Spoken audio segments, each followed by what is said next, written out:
Vau, просто idealniy Sezar salat. Mazali chiqdi. Qaranglar. Bu yoqda kletchatka ichida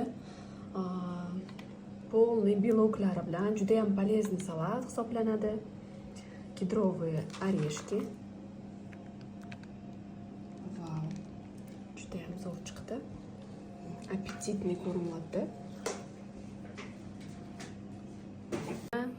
Mazali salatlarimizni tayyorlash protsessi. Sizlar bilan hamma narsani bo'lishamiz, bilasizlar. Live content sizlar uchun. Mazali mana tovuqlari shunaqa sochniy chiqadi. Ichi quruq bo'lib qolmaydi, mana ichlari bilan ko'rsatyapman. Oppoq bo'lib qolmaydi. Hammasi chiroyli, xrustyashi bo'ladi. Ichlari ham sochniy.